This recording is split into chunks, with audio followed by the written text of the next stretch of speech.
미스스한 이야기. 오늘은 20살 나이에 11명을 잔인하게 살해하고 종신형을 선고받은 희대의 연쇄 살인마. 악마 같은 범행을 저질렀는데도 불구하고 금발의 곱슬머리와 아름다운 외모로 인해 천사라는 닉네임을 얻은 로블레도 푸치에 대한 이야기입니다. 2018년 5월 11일 세계 3대 영화제 중 하나로 꼽히는 칸 영화제에서 영화 LR 행이 공개됐습니다. 영화는 부유한 가정에서 태어난 20살 청년이 섬뜩한 연쇄 살인범이 되기까지의 과정을 긴장감 넘치게 담아내고 있는데요.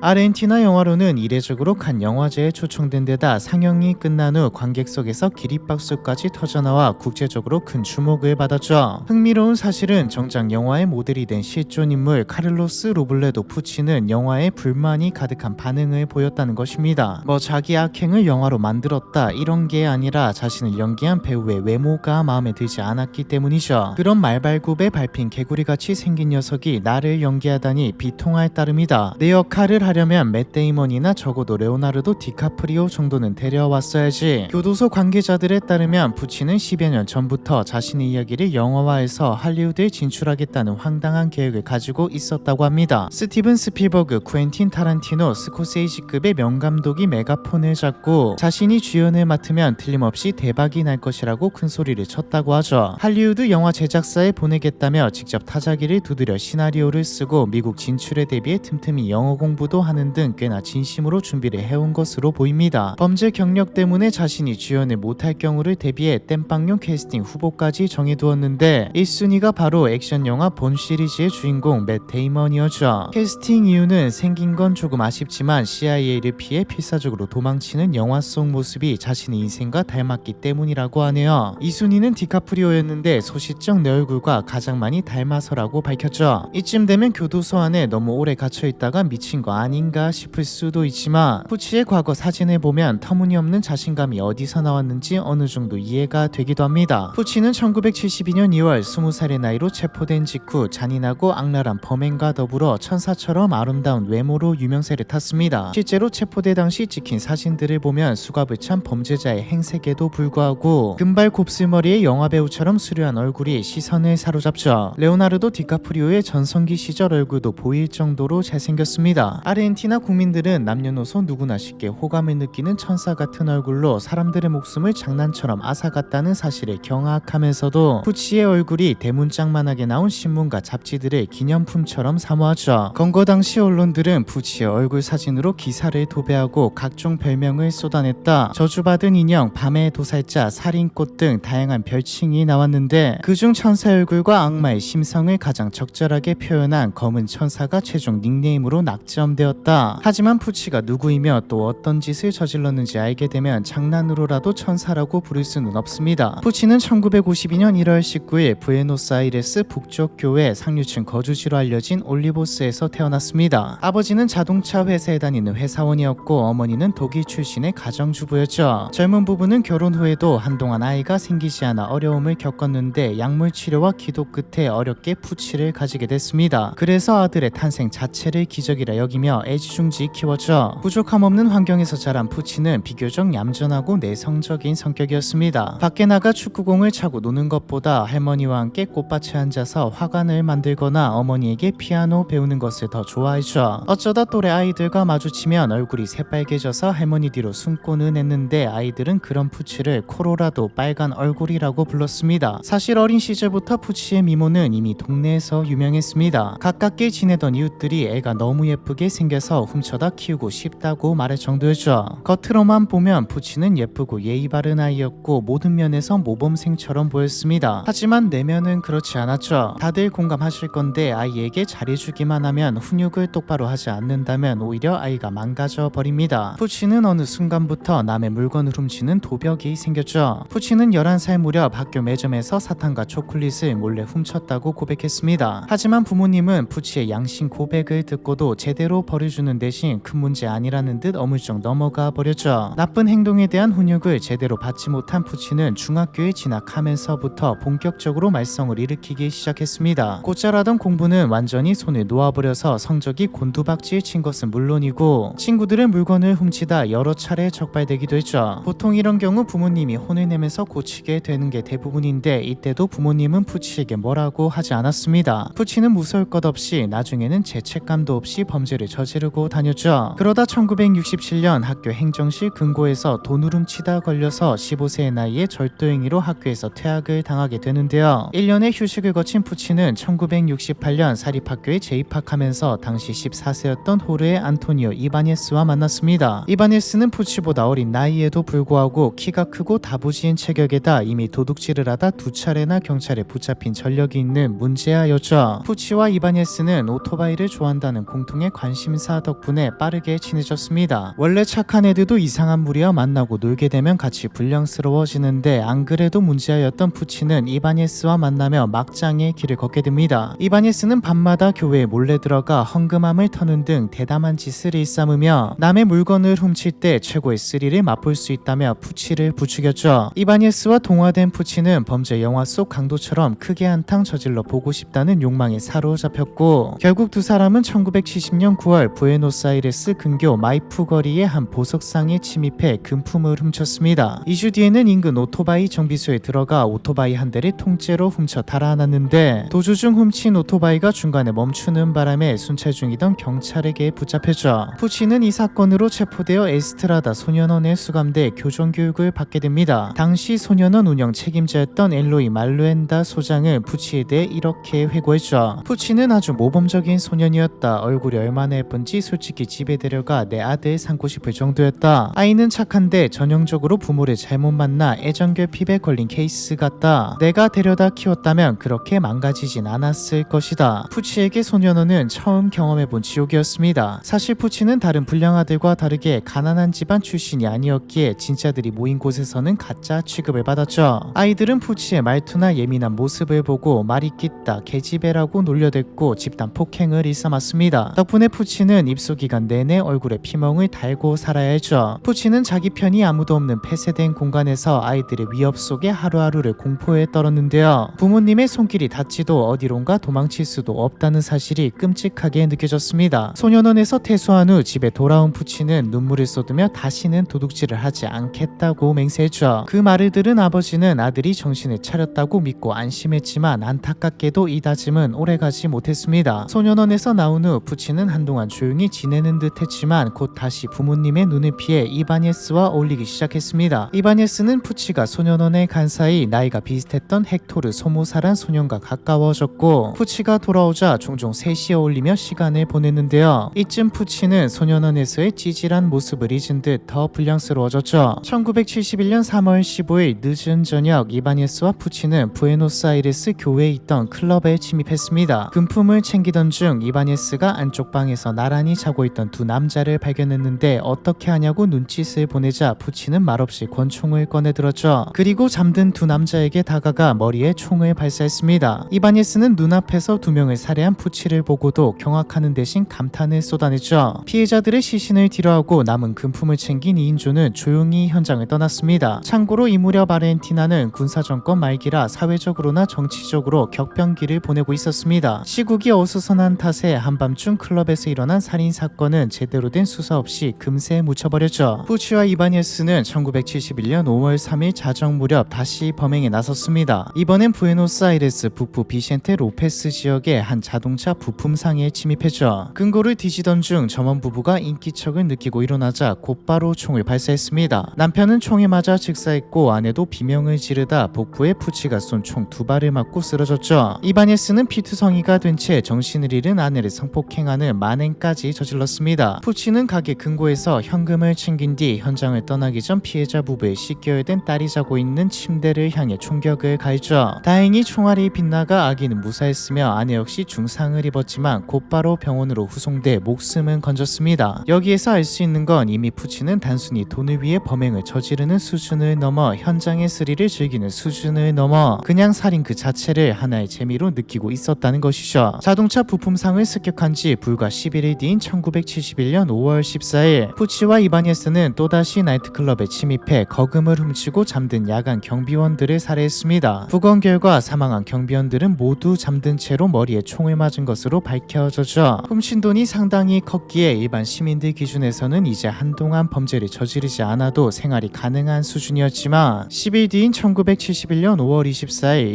2인조는 또다시 움직였습니다. 한 슈퍼마켓에 침입해 경비 초소에 잠들어 있던 하는 61세 경비원을 살해하고 이전과 같이 금고에서 현금을 훔쳐서 달아났죠. 총 6명을 살해하는 동안 단 한 번도 경찰에 쫓기거나 들키지 않은 푸치와 이바네스는 한껏 고무되었고 범행 현장에서 가져온 위스키 한 병을 나눠 마시며 축배까지 들었습니다. 하지만 완전 범죄를 이뤘다는 것은 본인들만의 착각일 뿐 경찰은 이미 범행 수법이 유사한 일련의 사건들이 동일범의 연쇄 살인일 가능성에 무게를 두고 빠르게 수사망을 좁혀가고 있었죠. 둘은 현장에 사람들을 죽였기에 증거가 없어 쫓기지 않는 것이라 생각했지만 정반대로 살인을 했기에 시국이 혼란한 와중에도 경찰은 둘을 쫓았습니다. 언론에서는 피해자가 잠든 틈을 타 저항할 틈조차 주지 않고 살인을 저지르는 범인을 두고 등을 노리는 비겁한 살인자라고 공개적으로 비난했죠. 하지만 이성을 잃은 강도단의 만행은 계속됐습니다. 1971년 6월 13일에는 부에노스아이레스 교회 올리보스 지역 도로변에서 매춘을 하던 소녀 바르이니아 로드리게스를 차에 태우더니 인적 드문 공터로 데려가 성폭행을 하려다가 일이 잘 풀리지 않자 도망가는 소녀의 등 뒤에 5발의 총알을 쏴서 살해하기도 했죠. 그로부터 11일 뒤인 1971년 6월 24일에는 22세 여대생 아나마리아 디나르도를 총으로 위협해 납치했습니다. 이번에도 한적한 공터로 데려가 성폭행을 하려고 했으나 뜻대로 되지 않자 또다시 피해자의 등 뒤에 총을 발사했죠. 이렇게 1971년 3월부터 6월까지 약 3개월간 남성 5명, 여성 2명 등 총 7명이 푸치의 손에 살해됐습니다. 단순 강도에서 젊은 여성들을 납치하고 성폭행하는 형태로 진화하며 푸치의 폭력성은 점점 통제 불능 상태로 치달아가죠. 1971년 8월 5일 푸치와 이바네스는 트럭을 몰고 가다가 의문의 충돌 사고를 당했습니다. 조수석에 있던 이바네스는 현장에서 숨졌고 푸치는 가벼운 상처만 입은 채 살아남았죠. 경찰은 푸치가 사고 직후 이바네스의 신분증 등 소지품을 챙겨 달아난 것을 근거로 푸치가 공범인 이바네스를 처리하기 위해 의도적으로 사고를 냈을 가능성이 높다고 보고 있습니다. 공범을 잃은 푸치는 자주 어울리던 헥토르를 새로운 공범으로 끌어들였죠. 새로운 콤비가 된 푸치와 헥토르는 불과 열흘 사이 슈퍼마켓, 자동차 판매점, 다치 대리점을 차례로 털었고 경비원 3명을 차례로 처형하듯 살해했습니다. 그리고 1971년 2월 3일 새벽 푸치와 헥토리는 티그레 지구의 한 철물점에 침입했죠. 금고를 여는 도중 철물점의 야간 경비원과 마주쳐 혼비백산한 푸치는 순간적으로 등 뒤에서 다가오는 헥토르가 자신을 공격한다고 착각해 방아쇠를 당겼습니다. 헥토르가 쓰러지는 걸 보고도 푸치는 얼굴 쪽에 총알을 한 발 더 쏘아 확인 사살했습니다. 그렇게 마지막 공범 헥토르마저 푸치 손에 허무하게 목숨을 잃게 되죠. 푸치는 이미 죽어버린 헥토르의 신원을 감추기 위해 얼굴에 아세톤을 붓고 용접용 토치로 태워버렸습니다. 이목구비를 알아볼 수 없을 만큼 시신을 훼손한 후에야 금품을 챙겨 현장을 떠났지만 급한 와중에 치명적인 실수를 저지르고 말았죠. 헥토르의 주머니에 본인의 신분증을 넣어두었다는 사실을 깜빡했거든요. 다음날 아침 경찰은 얼굴이 불에 탄 헥토르와 경비원의 시신을 발견했고 발견된 신분증을 통해 푸치를 범인으로 특정하고 집으로 들이닥쳤습니다. 그리고 1972년 2월 4일 새벽 오토바이를 타고 집으로 돌아오던 푸치를 현장에서 체포했죠. 체포 당시 푸치는 20번째 생일을 지낸 지 보름밖에 지나지 않은 20살의 꽃다운 나이였습니다. 1971년 3월부터 1972년 2월까지 불과 1년도 안 되는 기간 동안 11명의 목숨을 앗아간 연쇄 살인마의 정체가 부유층 가정 출신의 금발 미소년이었다는 사실은 사회에 큰 충격을 주었죠. 사람들은 이해를 못했습니다. 어떻게 그런 반듯한 집안의 잘생긴 외아들이 이렇게 무자비한 범죄자가 되었는가라는 의문이 꼬리에 꼬리를 물고 이어졌죠. 당시 아르헨티나 사회의 반응은 그야말로 광란에 가까울 정도였습니다. 푸치가 체포되고 몇 주간 온 나라의 화제가 되었고 신문 일면은 온통 푸치의 이야기로 채워졌죠. 심지어 한 주간지는 유명 점성술사의 말을 빌어 푸치의 탄생별자리가 사악한 행성을 타고 나서 살인을 저질렀다는 식의 황당한 분석을 내놓기도 했습니다. 그런데 이게 또 잘 팔려나갔죠. 밖에선 자기 때문에 난리가 났지만 정작 푸치는 경찰 조사 내내 태연한 태도를 유지했습니다. 11건의 살인과 수십 건의 강도 범행을 순순히 자백했지만 죄의식은 전혀 느끼지 않는 것처럼 보였죠. 20살의 연쇄 살인마는 자신의 처지나 앞으로 열릴 재판이 아니라 여자친구가 이 소식을 듣고 자기를 싫어하게 될까봐 걱정했다. 신문 중에도 경찰이 자고 있는 사람을 왜 그렇게 쐈느냐고 묻자 아니 그럼 깨워서 쏘겠느냐고 되물으며 반사회적인 면모를 드러냈다. 이러한 일화들을 보면 푸치가 얼마나 자기중심적이고 나르시스트적인 인물이었는지를 짐작할 수 있습니다. 실제로 정신감정 결과에도 극단적인 자기애와 과대망상에 빠져 있으며 공감 능력이 결여된 사이코패스로 판정되었죠. 푸치는 라플라타 교도소에 수감되어 8년간 조사를 받았고 1980년 11월 27일 가석방 없는 무기징역을 선고받았습니다. 푸치는 끝까지 책임을 부인하며 모든 범행을 이반 일반 S에게 돌리려 했죠. 하지만 증언과 명확한 물증은 끔찍한 연쇄살인의 주범이 푸치임을 가리키고 있었습니다. 소년원과는 비교도 할 수 없이 가혹한 교도소 생활에 적응하지 못한 푸치는 1973년 담요를 찢어 만든 밧줄로 교도소 담을 넘어 탈옥에 성공했으나 사흘 만에 붙잡혔고 이후 현재까지 50년 넘게 교도소에 갇힌 채로 남미에서 가장 오랫동안 복역 중인 재수가 되었죠. 2013년에는 이럴 바에야 차라리 사형시켜달라고 청원을 올리기도 했는데 아르헨티나는 사형제도 자체를 운영하지 않기 때문에 요청은 받아들여지지 않았습니다. 잘생긴 얼굴이 다이긴 하지만 당시 얼마나 파장이 컸던지 아르헨티나에서는 아직까지도 푸치와 관련된 영화, 드라마, 음악 등이 만들어지고 있죠. 나는 여기 갇혀있는데 다들 내 유명세에 기대 먹고 사는군. 다른 살인자들은 잘만 풀어주면서 왜 나만 갇혀 살아야 하는가. 현 정권은 나 로블레도 푸치의 석방을 즉각 허가하라. 50년 넘게 갇혀 있었다지만 사람들긴 틀린 것 같네요. 아르헨티나 범죄사의 천사의 탈을 쓴 악마로 영원히 기억될 이름 로블레도 푸치에 대한 이야기, 이번 편은 여기까지입니다.